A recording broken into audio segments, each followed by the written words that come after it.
Thanks for joining us on another episode of Adaptive Adjustments. I'm your host, Aunty Nika, registered mental nurse, certified mediator, and founder of the youth empowerment organization, Children's in Action.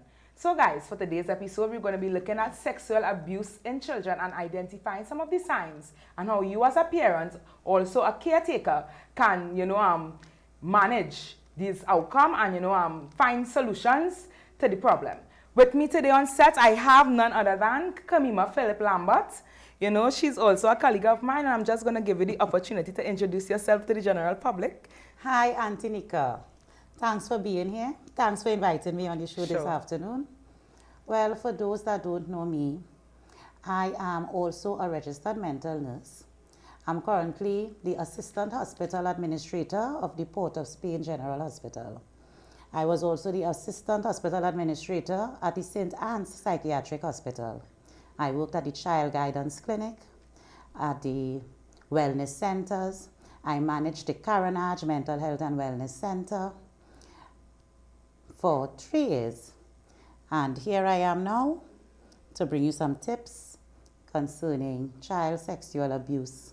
Tips that for parents. Yeah. So, we want to just take a look at exactly what child abuse entails, and some would say is the unwarranted or unallowed sexual touches that an adult may give onto a child, or even an older child may give onto another child that is younger than them. It tend to range from touching, kissing, inappropriate touches. Also, it can also entail signs such as trafficking the child, pornography videos, things like that. So we just want to give the audience a better understanding of exactly what child abuse is. Okay. Well, child sexual abuse is not only the unwanted sexual activity with the perpetrator using force, making threats, or taking advantage of persons not able to give consent, but also it will also include exposing oneself, sharing nude images of themselves, taking inappropriate pictures and videos. All this encompasses child sexual abuse. Most people would know that it's physical, would say it's physical, but it can also be emotional and it could also be emotional and behavioral. Yes, that's some of the signs. So some of the physical signs of the child, exhibiting, some of the signs that the parents would want to look for would include things like the bleeding of the blood on the underwears. That type of thing. Bruising on the genital areas. STIs. Yes. Sexually transmitted infections. Those type of things. And while I was at a health center working as a registered nurse, I came across a child that came to the health center for routine visit, and her underwear was soiled and there was also blood on the underwear. And that prompted me, hey, something is wrong here. Yeah. And in speaking to the child, I unearthed child sexual abuse. Right. So with that, the authorities had to be called in. The child relatives had to be notified and to rescue, for want of a better word, the child from that situation. Yeah. So as a nurse, I picked up on that. And many times you would see teachers, coaches, these type of people in positions that they could pick up on child sexual abuse. And also it is important to know about a great percentage of the children that are abused sexually, they are abused by persons familiar to them, persons close to them, relatives, caregivers, the same coaches and persons in authority figure, drivers. So it's a real breach of trust where the child is concerned. So that is something that parents need to note, and we have to have appropriate conversations, age-appropriate conversations with the child in order to unearth some of these abuses and bring the perpetrator to justice. Yeah, you also want to look for signs such as pain, unexplained pains in the genital area, also unexplained bleeding and different trash that would be coming out from the genitalia area. You want to also look at toileting accidents. You know, some children, they may not be able to hold their bladder as long as they would normally do. You know, wetting the bed is also another sign that parents need to look for, you know, in the event of a child being sexually abused. Yeah. Yes. So what are some of the emotional signs or some of the behavioral changes that would take place with a child? Because we know they tend to change, their behavior patterns tend to change. Well, behaviorally, you will see a child over talking.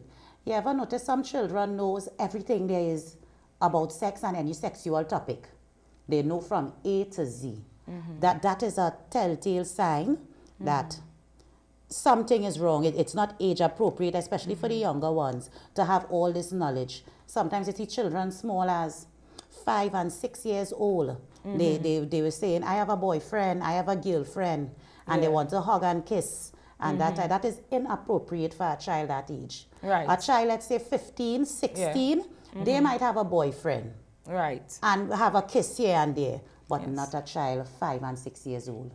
And you know, these are some of the things that could lead a parent to say, hey, something is wrong here. Now, with that being said, I must touch on your instincts. Parents, your instinct is very important when it comes to these type of matters. Sometimes the child hasn't said anything, but you feel it deep in your soul. Something is wrong. Something is not right. Something is going on here. Have an appropriate, age-appropriate chat with the child. Watch, you could even map out the day-to-day running for the smaller ones. You know, from let's say 6 to 8, they by grandmother's house, and then Uncle John will come and pick them up and carry them here for this hour and XYZ. If you really take the time, you could even write out that you could track your child for the day and see exactly who is these primary caregivers that they are being left with. Because I am telling you, most times it's one of these persons. It's one of these adults. Yes, in most cases, it's mostly somebody that they know. And trust. Okay. So you now have to win over that trust for that child. They have to feel safe because they are small people. So they have to feel safe that they will be protected if they give out this secret. Okay? Yeah. What about some children may just start appearing with gifts, different presents. They have a gift all of a sudden. They can't explain exactly where it's coming from, but they have this gift. Right. And that is where you probe. You know, long time, people will often say, if you have a pencil, your parents send you back with it, carry it back. You need to really probe where they're getting these gifts from. Right. You need to confiscate these gifts. And, well, tell me who gave it to you, XYZ, you know, and really probe. And then, sometimes you would get the signs. Because one person could be given, you have 6 cousins in a house, and this one person bringing gift for this one cousin, for this one child. Why this one? Yeah. So they're not being treated fairly, even in terms of a gift in that nature. Red flag. So, red flag. Nice. Also, you know, some children, they may tend to be taking off their clothes inappropriately. You know, when they just want to take off the clothes in the wrong time, in the wrong space. That's something that parents really need to look at as well. That is so true.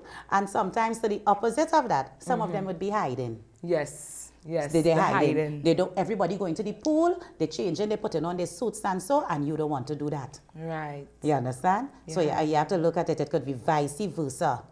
So extreme opposites. Extreme opposites. Right. Okay. What about the emotional aspect of the child? How does it affect the child emotionally? What are some of the signs that parents can look for in the event that, you know, the child is being sexually abused? You know, there are things such as self-harm. We would look at self-harm tendencies. Some of them may feel guilty about it.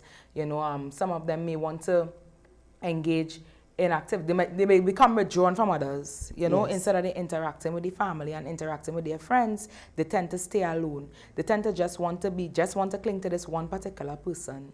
Yes, Aunty Nika, you're so right. And with that, you could also look at changing the child's eating habits. Right. You know? Yes. They want to be alone a lot. You understand? They used to always go and play, let's say, this game, football or whatever, and all of a sudden they don't want to go again. Loss of interest. Loss of interest. To the extent that you normally go, you like going, and then you change. That drastic change, any drastic change in the routine is a sign for concern. So we have to be ever so vigilant parents in these times, because we want well-rounded individuals. We want them to grow up with love and trust, right?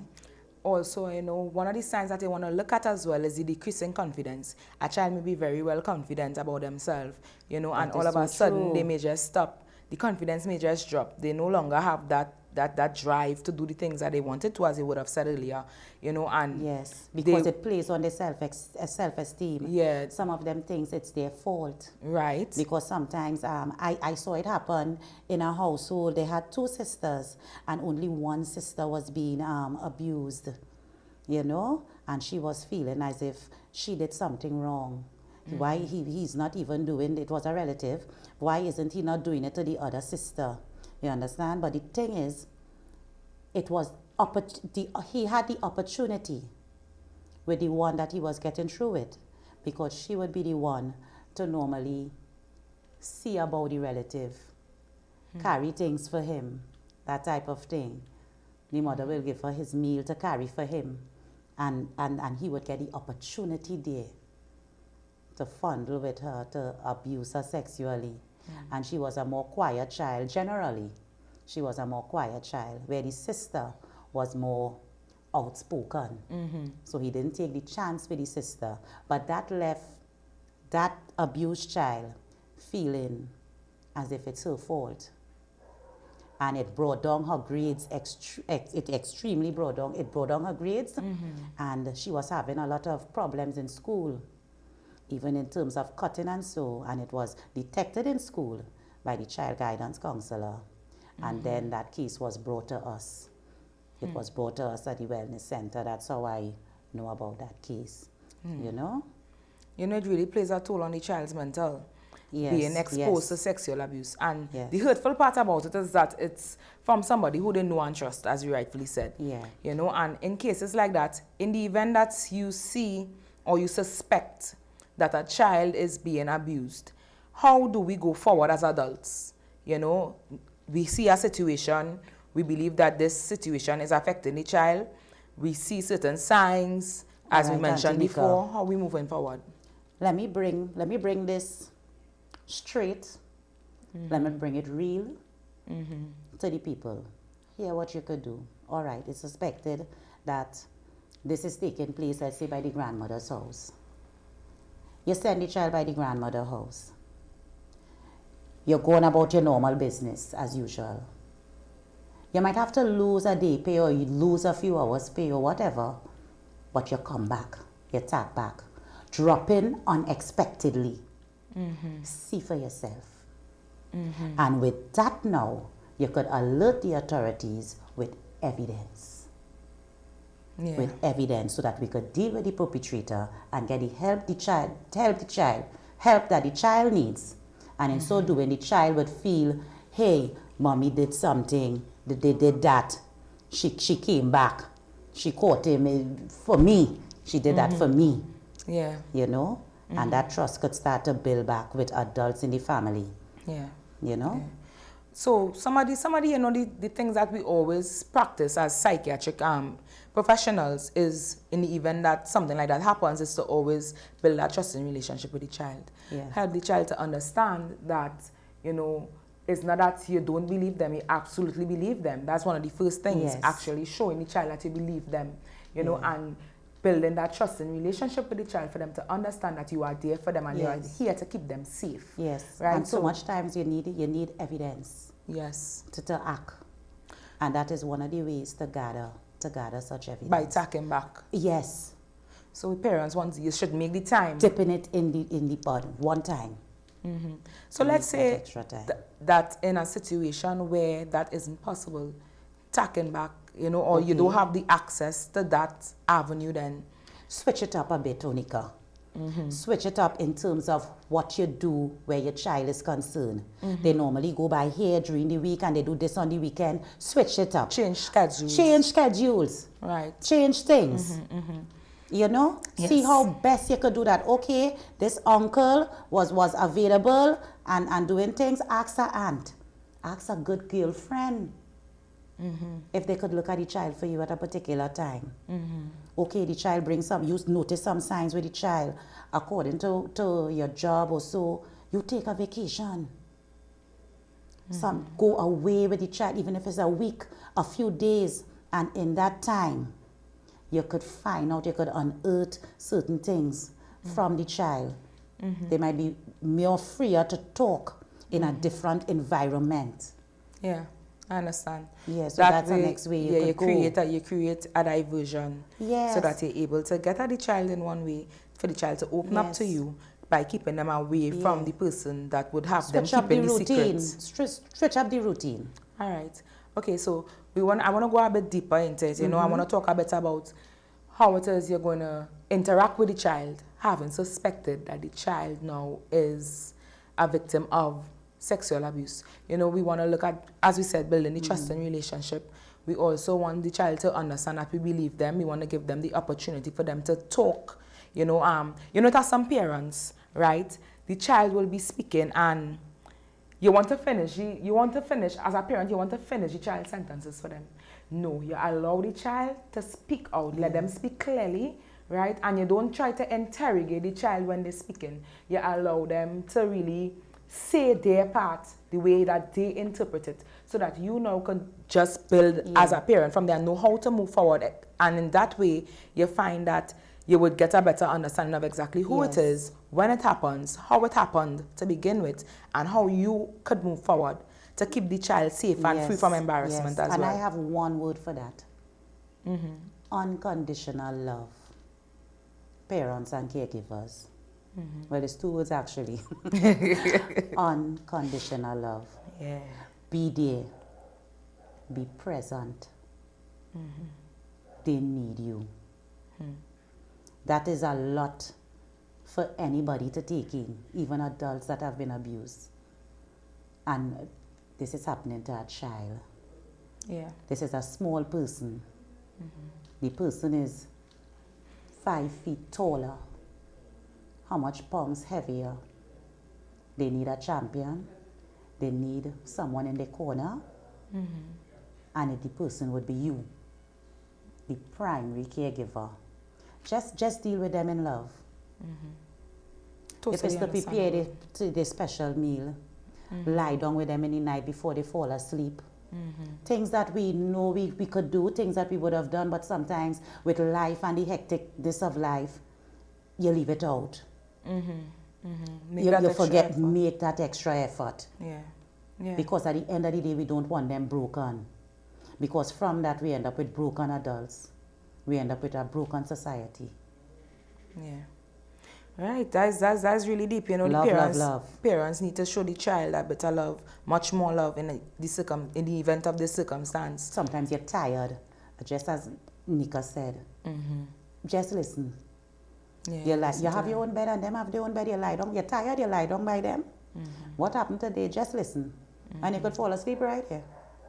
When you catch yourself, you get up, then you go to your bed, but you know, hey, look, I have this person here. Right. And more often than not, they will speak to you. So first and foremost, you ascertain the child's trust. You help them to understand that you are there for them, that you are there to keep them safe. And then you start to deal with the perpetrator. This is my favorite part.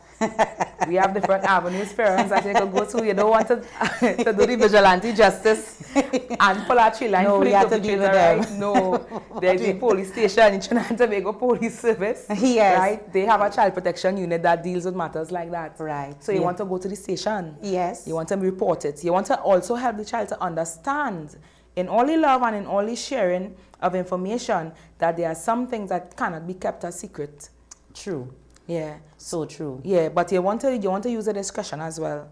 because they don't want to just go on a wild crazy horse and you're telling this one and you're telling that one, and before you reach the police station, the whole street know what does this person do, and then the child feels shame and they close up and then they don't want to talk to the social workers and the persons that will be there to intervene. So you use stack. Right, you use stack. You use stack. Lovely. I love it. Yeah. So you want to utilize the stations, guys. That is what the police are there for. They have a unit specifically for child protection, right? So you want to report it also to the Children's Authority. Yes. You know, they are there for that. You know, they are skilled professionals there that would know exactly how to deal with the situation to keep the child safe and to keep that child's confidence going. Yes. Right? In a circumstance of that. Some people don't know we have a child guidance unit in Trinidad. You know, that you could walk in, you could seek help, it's a voluntary service. You walk in and you let them know what's going on with you and your child, and they will take it from there. Yeah. You know, some people might feel the process is long, it is tedious, but it is in the best interest of your child. Yeah. So you could do it. And then there's also, I think Rape Crisis does something, there's counseling. The Rape Crisis Society, Trinidad and Tobago. Counseling for that. They does counseling. They have, you could call them. Yeah. You could call them and have that session, because sometimes you don't know, as a parent, you don't know where to turn. Yeah. Rape Crisis Society, you turn to the Children's Authority, you turn to the TTPS, okay, and they will guide you on the journey to wellness. They will guide you on that journey. Yeah, yeah. And throughout this journey, you're holding your child's hand, you're showing that love. You know? You know, it's a serious topic because a lot of children are victims of that, and you find that it goes unpunished. You know, a lot of persons just tend to sweep it under the rug because it's a shame issue and the child feeling a how and they don't want anybody to tell, but parents really need to make that step to ensure that your child is kept safe. You want to, as we mentioned before, you want to look out for the signs, the physical signs, right? The STIs, the bleeding, the infections, the different pains that they would be experiencing in the tummy area. I want to interject and remind persons that the perpetrator, signs to look at in the perpetrator. Sometimes these persons, they have no boundaries. Sometimes they're right there in the household and a child would be changing and they wouldn't even walk away or turn the head the other way. No boundaries. And this is an adult. Right? They want to be the child friend more than play the adult role in the child's life. Yeah. So parents, this is an eye to look out for people like that. That is around your child. Yeah, that's a very important point, you know. Yeah. That's a real important point. That's something that is That was really good. Thanks for sharing that, because sometimes, you know, we just tend to slip it by. Yeah. You know, and that is a crucial factor to look at. You know, sometimes it may even be a parent within the home that may be the person perpetrating. So, and that is one of the signs that tend to come out through. Yes, it does. Yeah, through the abuser. They just have no boundaries, inappropriate. I think you mentioned it earlier with the gifts. You bring in gifts and give in to the child regularly. Our uncle just bring in gifts for this one. 3 children in the household, but only one person getting these gifts constantly. You look at that. You know, your child was normally outgoing, now they was withdrawn. There was a quiet child, and now there's an angry child. You had a quiet child, now you have an angry child. What is the basic? What is in the back of anger, people? Fear. Yes. The child is fearful. Right? Yeah. And most of the times, they can't deal with it. They can't stop the person. The person is bigger and stronger. So they need someone to be there for them. Yeah. And it can be me. It can be Aunty Nika. It's you. Yeah. You the parent. You the person that they trust. You the caregiver that they come to. It has to be you. But with that being said, we will play our part. Yes. We will all play our part. To have nice, happy young people. That's what we want. Yeah, that's true. So true. You know, so, you know, just want to recap some of the things that we would have mentioned today. Parents, they want to look for certain signs within the child, as we just said, certain signs with the perpetrator.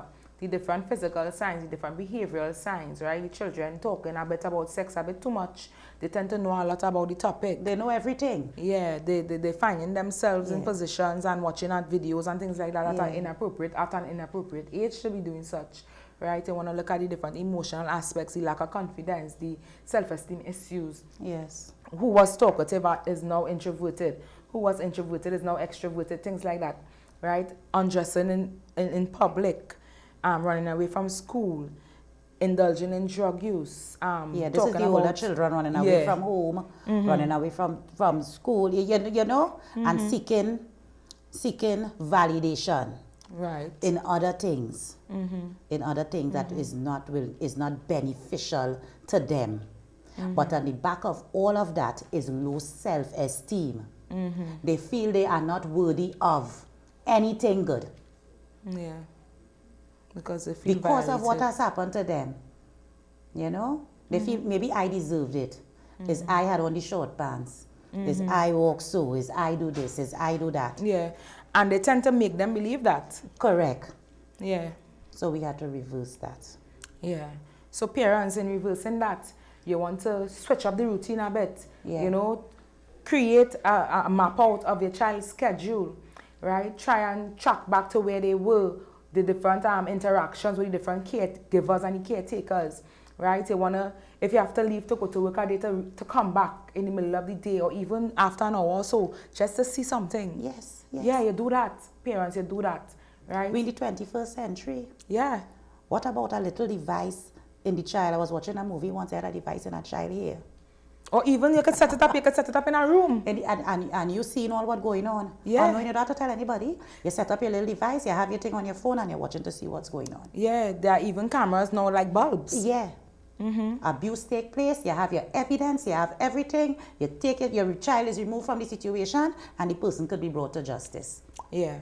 We have to think of innovative ways. Yeah, to catch these people. Correct. Not only to catch, to convict. To convict is right. Right, so we need that evidence. Yeah. We need persons that when they say something, they wouldn't renege on their word. The children. We also need a system. A child reports something at 12 and it is being heard when the person is 18. You understand? Yeah. And they have started a new life. Probably they go into a new village, and they don't want to bother with it anymore. Yeah. And the person is free to do as they please again. Yeah, so parents, take all of this into consideration and remember, your child comes first. So you want to make sure that you keep them to understand that you are there for them, that you believe them. You try to be non-judgmental, right? You try to encourage your child to speak out on the issue. You don't fill the gaps for them. Let them speak. Allow them to speak. Create an environment that will be trusting for them, you know, and you move forward. You try, even there are people to deal with the perpetrators, such as the Trinidad and Tobago Police Service. We have the Children's Authority. We have Child Guidance Clinic. We also have Rape Crisis for counseling and any other. There are many other counseling agencies as well as non-governmental organizations, right? Such as like Children's in Action that are there to provide counseling for your child, right? So parents, that is a synopsis of how you're going to look for the signs of sexual abuse. I know a lot of you parents would have requested this topic. So here it is for you today, right? Presented by myself and Mrs. Kamima Phillip Lambert, Registered Mental Nurse Master of Health Administration, right?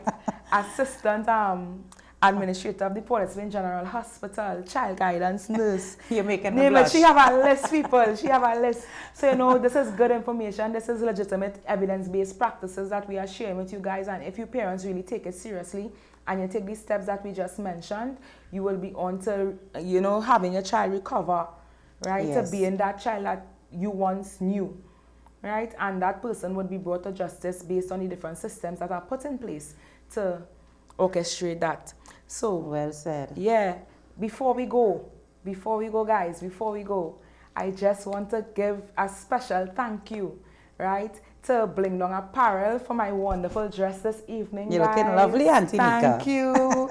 You know, so I just want to thank them for sponsoring my wardrobe, Bling Dong Apparel. You can find them on Facebook. They're an online store. You can find them on Facebook. They also have a website, right? And I think there's a number to call as well for them. But check them out on Facebook, Bling Dong Apparel, right? And yeah, thank you guys for the wonderful selection today, right? I look forward to working with you, to partner with you for many more episodes, right? And I want to thank you especially, Mrs. Lambert, for taking the time to be here this afternoon. I would always take the time. Yes, thank for you. the children of our nation. Thank you so much Let me for being commend you here. on the great work you're doing. Thanks. And let the listeners know that there is a YouTube channel out with Aunty Nika. Yes, yes. That you could get all this good information. Yes, it's there. That could only help us.